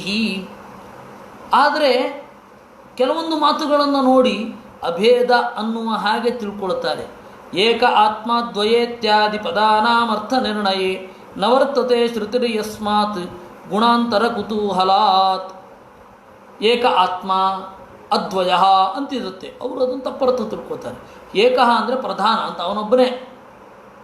ಈ ಫಾಸಲೆಯಲ್ಲೆಲ್ಲ ಅವನೊಬ್ಬನೇ ಎಕ್ಸ್ಪರ್ಟು ಅಂತಂದರೆ ಉಳಿದವರಿಲ್ಲ ಅಂತ ಅರ್ಥ ಅಲ್ವೇ ಅಲ್ಲ. ಆ ರೀತಿ ಇದು ಅದ್ವಯ, ಎರಡಿಲ್ಲ. ಹೌದು, ಅವನಿಗೆ ಸಮರಾದವರಿಲ್ಲ, ಅವನಿಗಿಂತ ಮಿಗಿಲಾದವರಿಲ್ಲ ಅಂತ ಇವರೇನು ಅಂದ್ಕೊಳ್ತಾರೆ, ಅವನಿಗೆ ಎರಡನೇವನೇ ಇಲ್ಲ ಅಂತ ಅನ್ಕೊಂಡ್ಬಿಡ್ತಾರೆ. ಆ ತರಹ ಎಲ್ಲೂ ಇಲ್ಲ.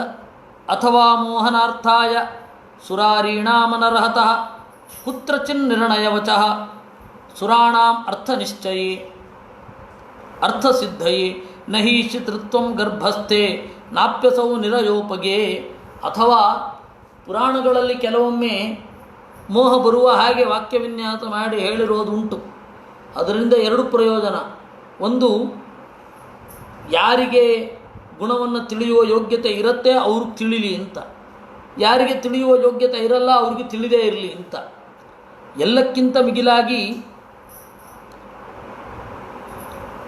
ಅಲ್ಲಿ ಪ್ರತಿಯೊಂದು ಇಡಿಯಮ್ಸ್ಗೂ ಇನ್ನೊಂದೇನೋ ಇದೆ.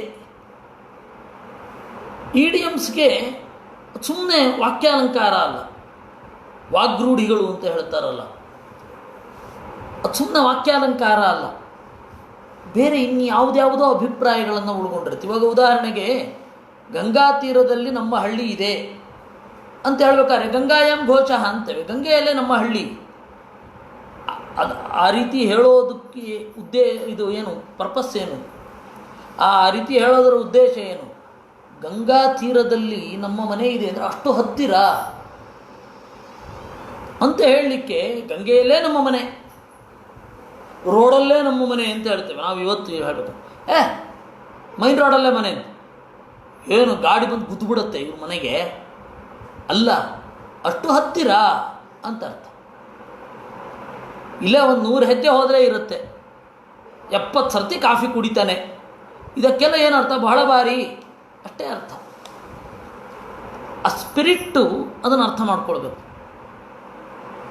ಆ ಅತಿಶಯೋಕ್ತಿ ಅಂತನ್ನೋದು ಇನ್ನೇನೋ ಒಂದು ಅತಿಶಯವನ್ನು ಹೇಳೋ ಸಲುವಾಗಿಯೇ ಇರುತ್ತೆ. ಅದನ್ನೆಲ್ಲ ಅರ್ಥ ಮಾಡ್ಕೊಂಡು ಇದನ್ನು ತಿಳ್ಕೊಳ್ಬೇಕು. ಮೃಷಾ ತದೀಶ್ವರ ಭೇದ ಸರ್ವೋತ್ಕರ್ಷಶ್ಚ ಜೀವಗಃ ಧನವತ್ವಂಚ ಕರ್ತೃತ್ವಂ ಬಲವತ್ವಂಚ ವಿಷ್ಣವಿ ಅತೋ ಜೀವೇಶ್ವರಾಭೇದಂ ಮಿಥ್ಯೇತಿ ಕವಯೋ ವಿದುಹು ಇತಿ ತಂತ್ರ ಭಾಗವತೆ. ಧನವತ್ವ ಅಂತ, ಧನವತ್ವ ಅಂತಂದರೆ ಹಣ ಯಾರ ಹತ್ರ ಇರುತ್ತೋ ಅವನು ಧನವಾನಲ್ಲ, ಹಣವನ್ನು ಯಾರು ಬಳಸ್ತಾನೋ ಅವನು ಧನವಾನ. ಅವನು ಕೈ ಬೀಸ್ಕೊಂಡು ಬರ್ತಾ ಇರ್ತಾನೆ. ಕ್ಯಾಶಿಯರ್ ಹತ್ರ ಹಣ ಇರುತ್ತೆ. ಈಗ ಧನವಾನ್ ಯಾರು? ಕ್ಯಾಶಿಯರೋ ಆ ಇವನ ಸೇವೆಯನ್ನು ಕೈಗೊಳ್ಳುವ ಸ್ವಾಮಿಯು. ಅವನು ಹೇಗೆ ಕೊಡು ಅಂತ ಕೊಡಬೇಕು, ಕೊಡಬೇಡ ಅಂತ ಕೊಡಬಾರ್ದು ಇವನು. ಹೀಗಾಗಿ ಅಂತಿಮ ಸ್ವಾಮಿತ್ವ ಯಾರಲ್ಲಿದೆ ಅಂತ ನೋಡಿದಾಗ ಜೀವನದಲ್ಲಿಲ್ಲ ಅಂತಲೇ ಗೊತ್ತಾಗೋದು. ಹೀಗಾಗಿ ಅಭೇದದ ಮಾತು ಅಂತನ್ನೋದು ಅನುಭವ ವಿರುದ್ಧ. ಜೀವಶ್ಚ ಜಗತಶ್ಚೈವ, ಇದು ತಂತ್ರ ಭಾಗವತದಲ್ಲಿ ಇರತಕ್ಕಂಥದ್ದು. ಇದಕ್ಕೆ ಸಂವಾದಿಯಾಗಿ ಇನ್ನೊಂದು ಗ್ರಂಥ ಉಂಟು, ವಾರಾಹ ಅಂತ. ಜೀವಶ್ಚ ಜಗತಶ್ಚೈವ ಯದೀಶಾಭೇದತೋ ವಚಃ ಅತಾತ್ವಿಕಂ ಜಗಚ್ಚೇತಿ ವಿಷ್ಣುಧೀನತ್ವವಾಚಕಂ ಅಭೇದಸ್ತು ಕುತಸ್ತಸ್ಯ ಪರಮಸ್ಯಾವರೇಣತು ಮಿಥ್ಯಾತ್ವಂಚು ಕುತಸ್ತಸ್ಯ ಜಗತೋ ನಿತ್ಯವರ್ತನಾತ್ ಇತಿ ವಾರಾಹೇ. ಜೀವ ಮತ್ತು ಜಗತ್ತು ದೇವರಿಂದ ಅಭಿನ್ನ ಅಂತ ಹೇಳಿದರೆ ಅದರ ಸ್ಪಿರಿಟನ್ನು ತಿಳಿಬೇಕು. ದೇವರ ವಶದಲ್ಲಿ ಇವೆಲ್ಲವೂ ಇದೆ ಅಂತ, ಬೇರೆ ಅಲ್ಲ. ಆದ್ದರಿಂದಾಗಿ ಮಿಥ್ಯಾತ್ವವನ್ನು ಹೇಳಬಾರದು ಅನ್ನೋದು. ಇಷ್ಟು ಹಿನ್ನೆಲೆಯೊಂದಿಗೆ ಮತ್ತಿನ್ನೊಮ್ಮೆ ನಾವು ಹಿಂದೆ ಹೋಗೋಣ. ಆ 2 ಶ್ರುತಿಗೀತೆಯ ಮಾತುಗಳು ಏನಿದೆ, 23 ಮತ್ತು 24ನೆಯ ವೇದವ್ಯಾಸರ ಅನುವಾದ, ಅದನ್ನು ಶ್ಲೋಕ ಅರ್ಥ ಈ ರೀತಿ ಹೇಳೋಣ.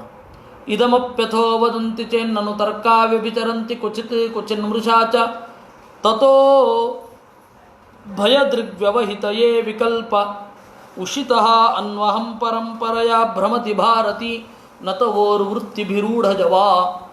ಇದು 23ನೆಯ ಸೊಲ್ಲು. ಅದರ ಪ್ರತಿಪದಾರ್ಥವನ್ನು ನೋಡೋಣ. ಇದಮಪಿ ಅಥೋ ವದಂತಿ, ಈ ಪ್ರಪಂಚವನ್ನು ಕೂಡ ಒಬ್ಬ ಪಾಲನೆ ಮಾಡುವವ ಇಲ್ಲ ಅಂತ ಹೇಳ್ತಾರೆ. ತರ್ಕಾವ್ಯಭಿಚರಂತಿ ಕ್ವಚಿತ್, ತರ್ಕದಿಂದ ಅವರು ಈ ರೀತಿ ಹೇಳ್ತಾರೆ. ನಾವೇ ಪಾಲಕರು, ಬ್ರಹ್ಮನಿಂದ ಅಭಿನ್ನರು ಅಂತ ಹೇಳ್ತಾರೆ. ಆ ತರ್ಕಾಹ ಕ್ವಚಿತ್ ವ್ಯಭಿಚರಂತಿ.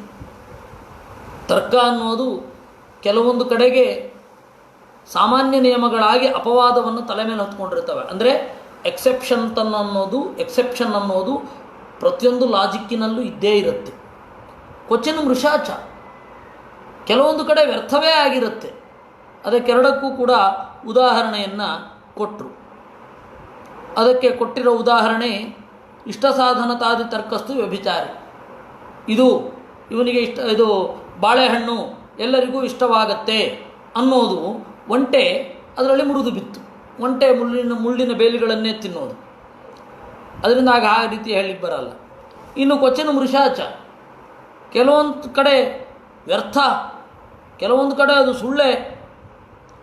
ಶರೀರ ಸಂಹಿತನಾದ ಆತ್ಮ ಇದ್ದಾನೆ ಅಂತ ಅನ್ನೋದು. ಅದಕ್ಕೆ ಕೊಚ್ಚಿನ ಮೃಷಾ ತಥೋ ಭಯದೃಗ್ವ್ಯವಹಿತಯೇ. ಆದ್ದರಿಂದಾಗಿ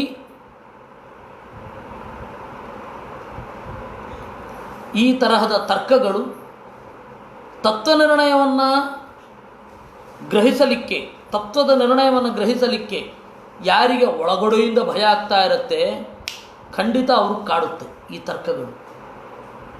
ಬೇರೆಯವರಿಗೆ ಈ ತರ್ಕಗಳು ಕಾಡುವುದಿಲ್ಲ. ಅನ್ವಹಂ ಪರಂಪರೆಯ ವಿಕಲ್ಪ ಉಷಿತಃ. ನಿರಂತರ ಒಂದು ಪರಂಪರೆಯಿಂದಲೇ ಬಂದ್ಬಿಟ್ಟಿದೆ ಕೆಟ್ಟ ತರ್ಕ ಅಂತನ್ನೋದು. ಅದಕ್ಕೂ ಪರಂಪರೆ ಇದೆ.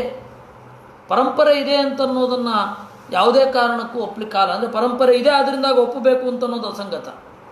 ಯಾಕೆಂದರೆ ಪರಂಪರೆ ಯಾವ್ದು ಬೇಕಾದ್ರೂ ಆಗೋಗುತ್ತೆ, ಯಾವುದು ಬೇಕಾದರೂ ಪರಂಪರೆ ಆಗುತ್ತೆ. ಒಂದು ನಿಮಗೊಂದು ಜಾಮಿತಾ ದೋಷ ಪರಿಹಾರಾಯ ಕ್ವಚನ ಆಚಾರ ಉಚ್ಯತೆ, ಒಂದು ನಡವಳಿಕೆಯನ್ನು ನಾನು ಹೇಳ್ತೇನೆ. ಕೆಲವೊಬ್ಬರು ರಜಪೂತರಲ್ಲಿ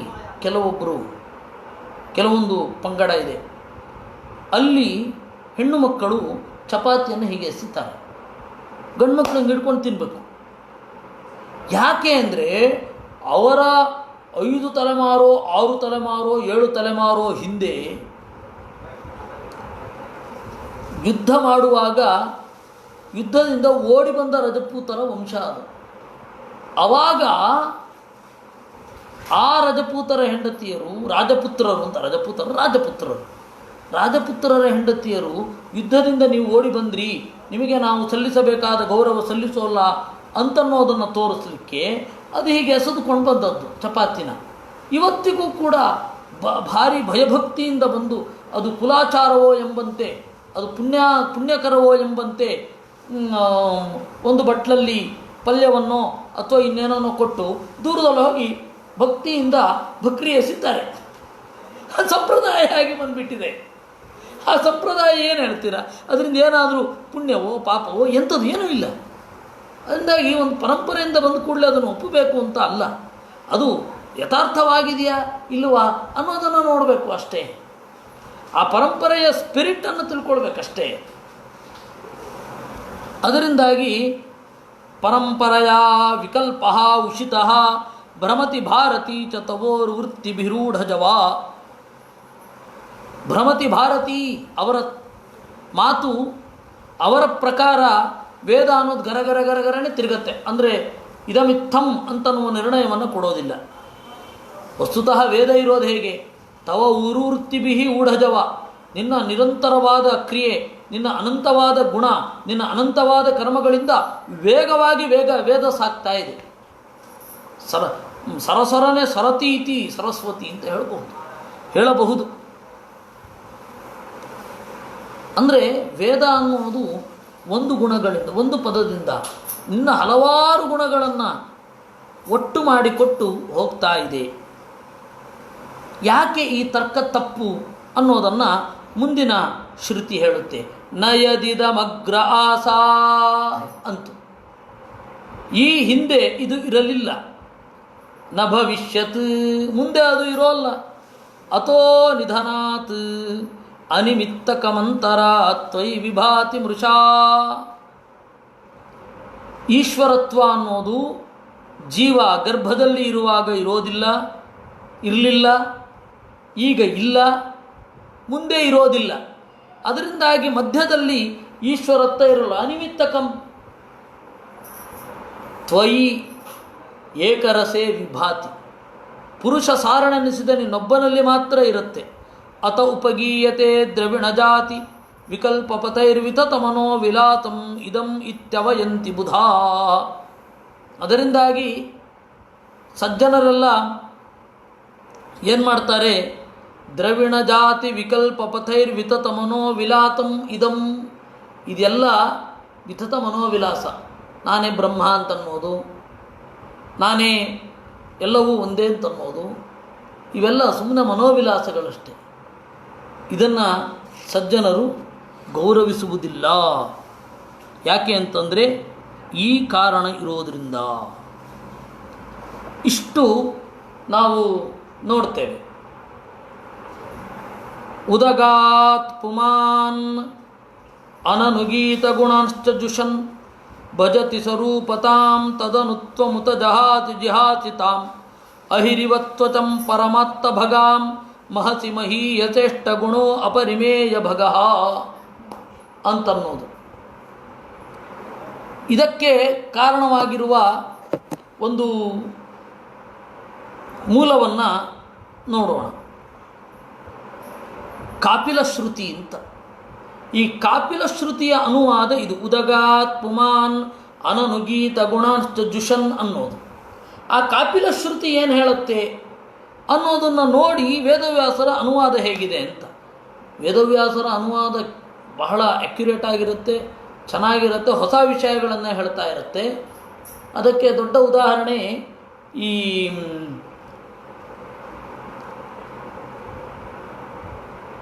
ಹಕ್ಕಿಗಳ ಕಥೆ.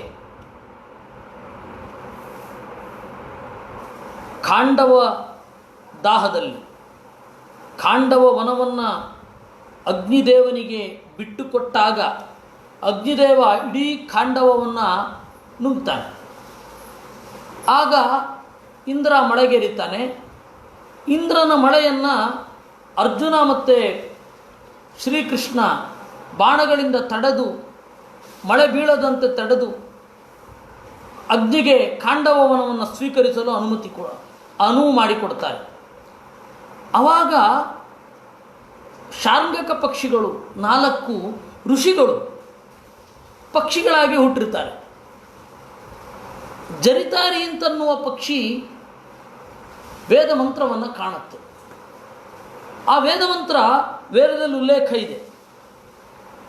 ನಾವು ಎರಡನ್ನೂ ನೋಡಿದರೆ ಮಹಾಭಾರತದಲ್ಲಿ ಜರಿತಾರಿ ಶಾರ್ಂಗಕ ಪಕ್ಷಿಗಳು ಯಾವ ರೀತಿ ಹೇಳ್ತಾ ಇದೆ ಅಂತ, ಆಮೇಲೆ ಅಗ್ನಿದೇವನನ್ನು ಸ್ತೋತ್ರ ಮಾಡುವ 10ನೇ ಮಂಡಲದಲ್ಲಿರುವ ಮಂತ್ರಗಳು ಯಾವುದು ಅಂತ ನೋಡಿದ್ರೆ ಬಹಳ ಅನುವಾದದ ಅಚ್ಚರಿಗಳು ಸಿಗತ್ತಲ್ಲಿ. ಒಂದು ಅನುವಾದ ಹೇಗೆ ಮಾಡಬೇಕು, ಯಾವ್ಯಾವ ರೀತಿಯೆಲ್ಲ ಅನುವಾದ ಮಾಡಬಹುದು, ಭಾವಾನುವಾದವೋ, ಪದಾನುವಾದವೋ, ಅರ್ಥಾನುವಾದವೋ, ಎಲ್ಲ ಥರದ ಅನುವಾದಗಳಿಗೂ ಒಳ್ಳೆ ಇದು ಸಿಗತ್ತೆ, ಮಾಡೆಲ್ ಅಲ್ಲಿ ಸಿಗತ್ತೆ.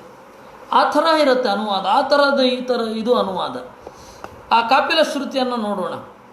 ಸ್ಮರನ್ ಬ್ರಹ್ಮಗುಣಾನ್ ನಿತ್ಯಂ ಮುಕ್ತೋ ಬ್ರಹ್ಮತರೂಪತಾಂ ದುರ್ಭಗಾಂ ಪ್ರಕೃತಿಂ ತ್ಯಕ್ತ್ವಾ ಹತ್ವಾ ಚಾನ್ಯಾಂ ದುರನ್ವಯಾಂ ಯಾತಿ ತಚ್ಚ ಪರೇ ಚಾನಾತ್ ಸಹಿ ಪೂಜ್ಯೋತ ಪೂಜಕಃ ತಸ್ಯೈಕಸ್ಯ ಸ್ವತಂತ್ರತ್ವಾತ್ ಸಚಾನಂತ ಗುಣೋ ವಿಭುಃ ಇತಿ ಕಾಪಿಲ ಶ್ರುತಿ.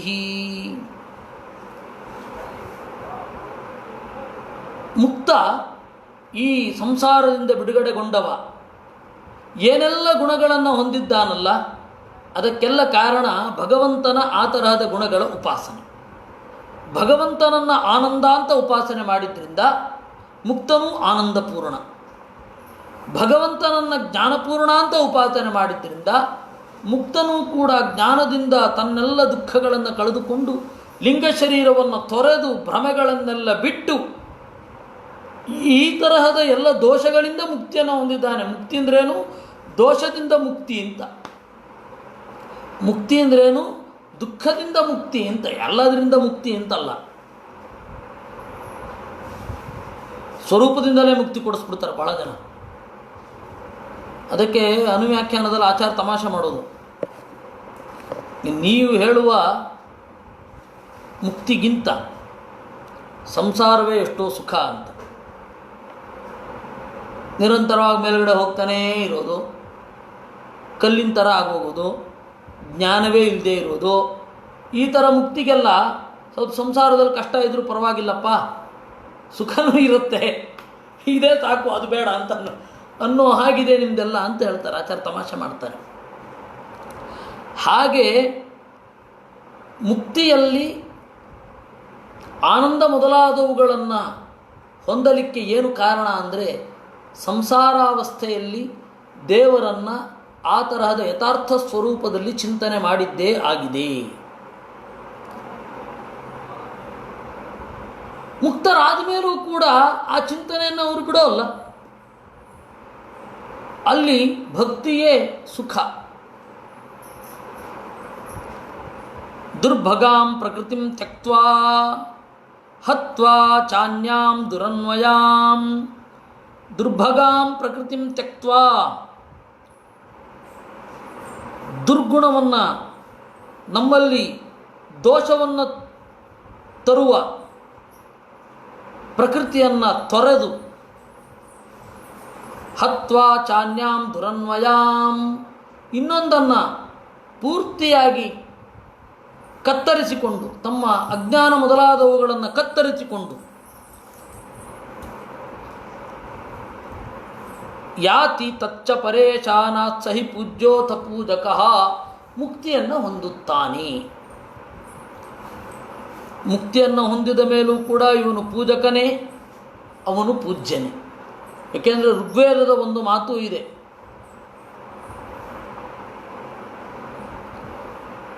ಋಗ್ವೇದದಲ್ಲಿ ಕೂಡ ಆ ತರಹದ ಮಾತು, ಗಾಯತ್ರಂತ್ವೋ ಗಾಯತಿ ಶಕ್ವರೀಚು ಬ್ರಹ್ಮಾತ್ವೋ ವದತಿ ಜಾತ ವಿದ್ಯಾಂ ಯಜ್ಞಸ್ಯ ಮಾತ್ರಾಂ ವಿಮಿಮೀತ ಉತ್ವಹ ಅಂತ ಉಂಟು.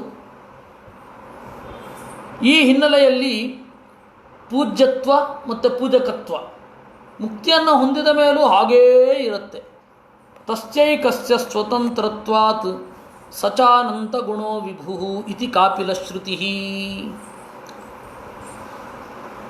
ಸ್ವತಂತ್ರವಾಗಿ ಗುಣಪೂರ್ಣತ್ವ, ಜ್ಞಾನಪೂರ್ಣತ್ವ ಮೊದಲಾದ ಗುಣಗಳನ್ನೆಲ್ಲ ಹೊಂದಿ ನಿರಂತರ ಪೂಜ್ಯನಾಗಿರುವವ ನಾರಾಯಣ ಒಬ್ಬನೇ ಅಂತ ಇದರ ಅರ್ಥ, ಕಾಪಿಲಶ್ರುತಿಯ ಅರ್ಥ. ಈ ಕಾಪಿಲಶ್ರುತಿಯ ಅರ್ಥವನ್ನೇ ಉದಗಾತ್ ಅನ್ನೋದನ್ನು ಹೇಳಿದ್ದು. ಉದಗಾತ್ ಪುಮಾನ್ ಅನುಗೀತ ಗುಣಾಂಶ್ಚ ಜುಷನ್ ಅಂತ ಹೇಳ್ತಾರೆ. ಅನುಗೀತ ಗುಣಾನ್, ವೇದ ಹೇಳಿದ ಗುಣಗಳನ್ನು ಜುಷನ್ ನಿರಂತರವಾಗಿ ಧ್ಯಾನ ಮಾಡ್ತಾ ಜೀವನೋರ್ವ ಉದಗಾತ್ ಈ ಸಂಸಾರದಿಂದ ಮುಕ್ತಿಯನ್ನು ಹೊಂದುತ್ತಾನೆ. ಭಜತಿ ಸ್ವರೂಪತಾಂ ತದನು, ದೇವರ ಉಪಾಸನೆಯಿಂದ ಬಂದ ಮಹಿಮೆಯಿಂದ ದೇವರಂತಾಗುತ್ತಾನೆ. ಮುಕ್ತಿಯಲ್ಲಿ ದೇವರಂತೆ ಆಗೋದು ಒಂದು ಉಂಟು. 4 ತರಹದ ಮುಕ್ತಿ ಉಂಟು. ಒಂದು ಸಾಲೋಕ್ಯ, ದೇವರ ಲೋಕದಲ್ಲಿ ಇರೋದು, ಅದು ಸಾಲೋಕ್ಯ. ಸಾಲೋಕ್ಯಕ್ಕಿಂತ ಸಾರೂಪ್ಯ ಅನ್ನೋದೊಂದಿದೆ. ಸಾರೂಪ್ಯ ಅಂತ ಹೇಳಿದ್ರೆ ದೇವರಂತೆಯೇ ರೂಪ. ದೇವರು ಹೇಗೆ ಶಂಖಚಕ್ರ ಮೊದಲಾದವುಗಳನ್ನು ಧರಿಸ್ಕೊಂಡಿರ್ತಾನೋ ಅದೇ ರೀತಿ 4 ಕೈಗಳವರಾಗಿ ಶಂಖಚಕ್ರಾದಿಗಳನ್ನು ಧರಿಸಿದ ಮುಕ್ತರೂ ಇದ್ದಾರೆ. ಇನ್ನು ಸಾಮೀಪ್ಯ, ಆ ಸಾರೂಪ್ಯಕ್ಕಿಂತ ಇನ್ನೊಂದು ದೇವರ ಹತ್ತಿರವೇ ಇರೋದು. ಇನ್ನೊಂದು ಸಾಯುಜ್ಯ, ದೇವರ ಒಳಗಡೆ ಇದ್ದು ದೇವರ ಇಂದ್ರಿಯಗಳಿಂದ ಭೋಗವನ್ನು ಅನುಭವಿಸುವುದು. ಹೀಗೆ 4 ತರಹದ ಮುಕ್ತಿ ಇದೆ. ಈ ಸಾಯುಜ್ಯ ಅನ್ನೋದು ಬ್ರಹ್ಮದೇವರಿಗೆ ಮಾತ್ರ, ಮತ್ತಿನ್ಯಾರಿಗೂ ಇಲ್ಲ. ಹನುಮಂತ ಮಾಡಿದ ಸೇವೆಗೆ ಸಹಭೋಗಮನನ್ಯಲಭ್ಯಮಸ್ಮೈ ಹನುಮದ್ರೂಪವತೆ ದದೌ ಪುರಾಹಿ ಅಂತ. ಸಹಭೋಗಂ ಅನನ್ಯಲಭ್ಯಂ, ಬ್ರಹ್ಮದೇವರಲ್ಲದೆ ಹನುಮಂತ ಅಲ್ಲದೆ ಬೇರೆ ಯಾರಿಗೂ ಸಿಗದಂತಹ ಒಂದು ಭಾಗ್ಯ ಸಾಯುಜ್ಯ. ಆ ಸಾಯುಜ್ಯವನ್ನು ಇವನು ಪಡೆದ, ಸಹಭೋಗವನ್ನು ಅವನು ಪಡೆದ ಅಂತ ಹೇಳ್ತಾರೆ. ತಥಾಚ ಸಾರೂಪ್ಯ ಅಂತನ್ನೋದು ದೇವರ ಗುಣಗಳನ್ನು ಘನವಾಗಿ ಚಿಂತನೆ ಮಾಡಿದ್ರಿಂದ ಆಗಿದೆ. ಇದೆಲ್ಲ ಯಾವಾಗ? ತದನು ಗುಣಸ್ಮರಣೆ ಆದಮೇಲೆ. ಯಚ್ಚಾಯಂ ಪುಮಾನ್ ಅನಾತ್ತ ಭಗಾಂ ತ್ವಯಾ ಅಪಹೃತ ಭಗಾಂ ಪ್ರಾತಿಸ್ವಿಕಾಂ ಪೂರ್ವೋಕ್ತಾಂ ದ್ವಿವಿಧಾಂ ಕಷ್ಟಾಂ ಪ್ರಕೃತಿಂ ಜಿಹಾತಿ. ನೀನು ಜೀವರ ಜೊತೆಗಿರುವ, ಜೀವರ ಸೌಭಾಗ್ಯವನ್ನು ನುಂಗಿ ನೊಡೆದು ಕುಳಿತಿರುವ ಈ ಪ್ರಕೃತಿಯನ್ನು ದೂರ ಮಾಡುತ್ತೀಯಾ? ಅಲ್ಲಪ್ಪ, ಅಲ್ಲಿ ಏನಿದೆ? ಜಿಹಾಸಿ ಅಂತಿದೆ. ಬಿಡಿಸುತ್ತೀಯಾ ಅಂತ ಇರಬೇಕಲ್ವ, ಬಿಡ್ತೀಯಾ ಅಂತಿದೆ. ಅದೇನದು ಹಾಗೆ? ನೀನೇ ಬಿಡ್ತೀಯಾ ಅಂತನಾ ದೇವರಿಗೆ ಹೇಳೋದಾ? ಅಂದರೆ ಇಲ್ಲ, ಸ್ವಾತಂತ್ರ್ಯ ಅರ್ಥ, ಸ್ವಾತಂತ್ರ್ಯ ಇದ್ದಾಗ ಏನಾಗತ್ತೆ, ಆ ತರಹದ ಮಾಡಿಸಿದ ಅನ್ನೋದನ್ನು ಮಾಡಿದ ಅಂತಲೇ ಹೇಳ್ತಾರೆ. ನಾನು ಮನೆ ಕಟ್ಟಿದೆ ಅಂತ ಹೇಳ್ತೇವೆ ನಾವು. ಮನೆ ಹೇಗೆ ಕಟ್ಟೋದು? ಮನೆ ಕಟ್ಟಲಿಕ್ಕಾಗಲ್ಲ. ಯಾಕೆ ಹೇಳಿ? ನಾವು ಇಟ್ಟಿಗೆಯ ಮೇಲೆ ಇಟ್ಟಿಗೆಯನ್ನು ಪೇರಿಸಿಲ್ಲ, ಮೇಸ್ತ್ರಿ ಕಟ್ಟಿದ್ದು.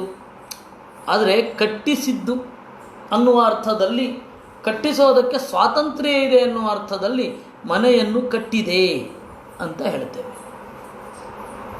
ಹಾಗೆ ನಾವು ತೈತ್ರಿಯ ಉಪನಿಷತ್ತಿನಲ್ಲಿ ನೋಡ್ತೇವೆ, ಅಧೀಹಿ ಭಗವೋ ಬ್ರಹ್ಮೇತಿ.